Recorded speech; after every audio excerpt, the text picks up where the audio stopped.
Class 12-এর ইংরেজির test পরীক্ষা এবং ফাইনাল পরীক্ষা প্রস্তুতির জন্য তোমরা অনেকে রায়মার্টিনের প্রশ্নবিচিত্রা 2024কে বেছে নিয়েছ। তো সেখান থেকে মডেল কোশ্চেন পেপার ধরে ধরে আমরা এমসিকিউ, এসএকিউ এবং গ্রামার আলোচনা করব। আমরা আজকে আলোচনা করব মডেল কোশ্চেন পেপার 15। এটা রয়েছে পেজ নাম্বার 162। একের দাগটা রয়েছে এমসিকিউর দাগ। আমরা জানি একের একে, from Dehra the narrator was going to. Dehra থেকে লেখক যাচ্ছিলেন কোথায়? উত্তর হবে মুসৌরি, অপশন নম্বর এ। আর দুইয়ের দাগে APJ Abdul Kalam usually eat with his. APJ Abdul Kalam সাধারণত খেতে বসতেন কার সঙ্গে? উত্তর হচ্ছে তার মায়ের সঙ্গে, মাদার, অপশন নম্বর সি। তিনের দাগে the purse of Mrs Jones was kept. মিসেস জোন্সের পার্সটা তিনি রেখেছিলেন কার উপরে? উত্তর হচ্ছে সোফার উপরে, ডে বেডের উপরে, option number A, on the day bed. আর চারের দাগে দ্য জার ওয়ার্কড। রাজা কাজ করতেন বা কাজ করেছিলেন কতক্ষণ ধরে? উত্তর হচ্ছে টিল দ্য ইভিনিং, মানে সন্ধ্যা নামা পর্যন্ত, মানে যখন প্রায় সূর্য ডুবতে যায় তখনই তিনি লাস্টবারের মতো কোশ্চেন জিজ্ঞেস করেছিলেন সেদিনে। তাহলে টিল দ্য ইভিনিং উত্তর হবে অপশন নম্বর বি।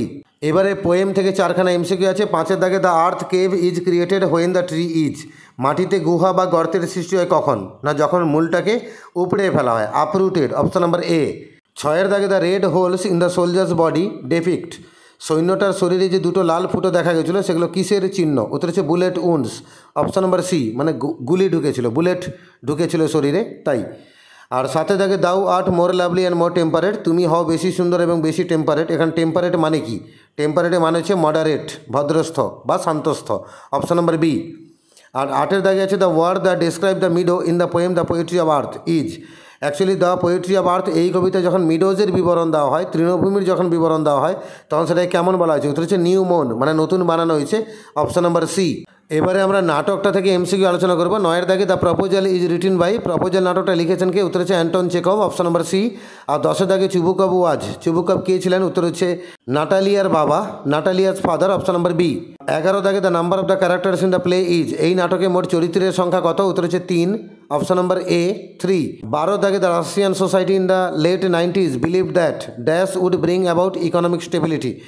ওই 19th সেঞ্চুরি শেষের দিকে রাশিয়ান সমাজ বিশ্বাস করতো যে কে নিয়ে আসবে আর্থিক সংগতি? উত্তর হচ্ছে ম্যারেজ, অপশন নম্বর এ। এবারে আমরা এসএকিউতে যাব। দুইয়ের দাগে প্রথম 8খানা রয়েছে প্রোজ থেকে এসএকিউ এবং তারপরে 8খানা রয়েছে পোয়েম থেকে এসএকিউ। আমরা সবকটা এসএকিউর উত্তর আলোচনা করব। একের দাগে when to the hills look lovely according to Ruskin bond. Ruskin বন্ডের কথা অনুযায়ী পাহাড় পর্বতকে সুন্দর দেখায় কখন? According to Ruskin bond the hills look lovely in October. Ruskin বন্ডের কথা অনুযায়ী পাহাড় পর্বতকে সুন্দর দেখায় অক্টোবর মাসে। দুইয়ের দাগে who would receive the girl at Saharanpur. সাহারানপুরে মেয়েটাকে রিসিভ করবে কে? The girl's aunt would receive her at Saharanpur. মেয়েটার কাকিমা মেয়েটাকে রিসিভ করবেন সাহারানপুরে। তিনের দাগে when did the father of APJ Abdul Kalam get up from bed. কালামের বাবা ঘুম থেকে বিছানা থেকে উঠতেন কটায়? Kalam's father got up at 4 AM। কালামের বাবা ঘুম থেকে উঠতেন ভোর 4টের সময়। Where did Kalam try to emulate his father. Kalam তার বাবাকে অনুকরণ করার চেষ্টা করেছেন কোথায়? উত্তর হচ্ছে Kalam try to emulate his father in his own world of science and technology. Kalam তার বাবাকে অনুকরণ করার চেষ্টা করেছেন তার নিজস্ব দুনিয়াতে, বিজ্ঞান এবং প্রযুক্তিবিদ্যার। 5 দাগে what shoes did Roger want to buy. Roger কি জুতো কিনতে চেয়েছিল? Roger wanted to buy a pair of blue suede shoes. Roger কিনতে চেয়েছিল এক জোড়া নীল রঙের জুতো। What did Roger try to snatch from Mrs Jones. Roger Mrs জোন্সের কাছে কি ছিনিয়ে নেওয়ার চেষ্টা করেছিল? Roger try to snatch the pocket book from Mrs Jones. Roger ছিনিয়ে নেওয়ার চেষ্টা করেছিল সে পকেট বুকটা মিসেস জোন্সের কাছ থেকে। 7 দাগে what according to the hermit the most important time. হারমিটের কথা অনুযায়ী সবচেয়ে গুরুত্বপূর্ণ সময় কোনটা? According to the hermit the most important time is now or the present time. হারমিটের মতে সবচেয়ে গুরুত্বপূর্ণ সময় ছিল বর্তমান, অর্থাৎ বর্তমান সময়, নাও। 8 দাগে to whom did the 3 questions occur. 3টে প্রশ্ন কার মনে জেগেছিল? The 3 questions occur to a certain tsar. এই 3টে প্রশ্ন জেগেছিল একজন নির্দিষ্ট রাজার মনে। এবারে পোয়েট্রি থেকে এসএকিউ। 9 দাগে what according to the Gieve Patel is the most sensitive part of a tree. Gieve প্যাটেলের কথা অনুযায়ী গাছের সবচেয়ে সংবেদনশীল অংশ কোনটা? The most sensitive part of a tree is its root. গাছের সবচেয়ে সংবেদনশীল অংশ হচ্ছে গাছের মূল। 10 দাগে what does the expression leprous hide refer to. Leprous hide বলতে কি বোঝানো হয়েছে? Leprous hide refers to the rough bark of a tree. লেপ্রাস hide বলতে গাছের যে খসখসে ছাল তাকে বলা হয়েছে। 11 দাগে what is the soldier's pillow made of. সৈন্যটার বালিশ কি দিয়ে তৈরি হয়েছিল? The soldier's pillow is made of fern. সৈন্যটা বালিশ তৈরি হয়েছিল ফার্ন গাছ দিয়ে। 12 দাগে how many red holes were there on the soldier's body. সৈন্যটার শরীরে কটা লাল ফুটো ছিল? There were 2 red holes on the soldier's body. সৈন্যটার শরীরে 2টো লাল ফুটো ছিল। What is the controlling simile in Shakespeare sonnet number 18? William শেক্সপিয়ারের সনেট নাম্বার 18-এ যে সিমিলি বা সাদৃশ্য সেটা কি?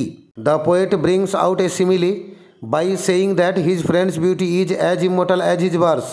কবি কিন্তু অ্যাকচুয়ালি সিমিলি তুলে ধরেছেন এই কবিতাতে এটা বলে যে তার বন্ধুর সৌন্দর্য নাকি তাঁর কবিতার মতোই অমর। Who has no control over the beauty of the poet's friend? কবির বন্ধুর সৌন্দর্যের উপরে কার কন্ট্রোল নেই? Death has no control over the beauty of the friend? বন্ধুর সৌন্দর্যের উপরে মৃত্যুর কোনো কন্ট্রোল নেই। 15 দাগে name the two insects mention in the poetry of earth. The poetry of earth কবিতায় দুটো পতঙ্গের নাম বলা হয়েছে, সেই দুটো পতঙ্গ কী কী? The two insects R the grasshopper and the cricket. দুটো পতঙ্গ হচ্ছে গ্রাসহপার এবং ক্রিকেট। 16 দাগে why according to the poet is the poetry of earth never dead? কবির মতে পোয়েট্রি অফ আর্থ কখনো মরে না কেন? The poetry of earth is never dead because the birds, the grasshopper, the cricket continues it throughout the year. পৃথিবীর গান কখনো মরে না কারণ পাখিরা, ঘাসফড়িংরা এবং ঝিঝি পোকারা এরা কিন্তু সারা বছর ধরে গানটাকে কন্টিনিউ করে। এবার আমরা গ্রামার পোর্শনে যাব। 6খানা ডু অ্যাজ ডাইরেক্টেড। 1-এর দাগে the hermit lived in a wood which never quitted, এটাকে ভয়েস চেঞ্জ করতে বলেছে। আমরা লিখব the hermit lived in a wood which was never quitted by him. 2-এর দাগে shall I compare thee to a summer's day, এটাকে assertive sentence করতে বলেছে। আমরা উত্তর দেখব I shall not compare thee to a summer's day. 3-এর দাগে আছে we will soon be at your station I said to the girl, narration change করতে বলেছে। আমরা লিখব I told the girl that we would soon be at her station. 4-এর দাগে আছে a soldier very young lies open mouthed, complex করতে বলেছে। আমরা লিখব a soldier who is very young lies open mouthed. 5-এর দাগে আছে this is not a correct approach, এটাকে অ্যাফার্মেটিভ করতে বলেছে। আমরা লিখব this is an incorrect approach. She was silent, সাইলেন্টকে নাউন করতে বলেছে। উত্তর হবে সি মেনটেন্ড সাইলেন্স, মানে সে নীরবতা বজায় রেখেছিল। এবারে 4-এর বি দাগে আর্টিকেল আর প্রিপোজিশন দিয়ে 6খানা শূন্যস্থান পূরণ করতে হবে। আমি উত্তর সহ বাক্যগুলো বলে দিচ্ছি। She was a large woman with a large purse that had everything in it but hammer and nails. It had a long strap and she carried it slung across her shoulder. It was about 11 o'clock at night. আর 4-এর C দাগে common error, ভুল শব্দটা হচ্ছে looks, এটা পাল্টালে হবে looked, LOOKED। তো তোমরা পরীক্ষায় যে বাক্যটা লিখে আসবে সেটা হচ্ছে I was unable to tell what the girl looked like.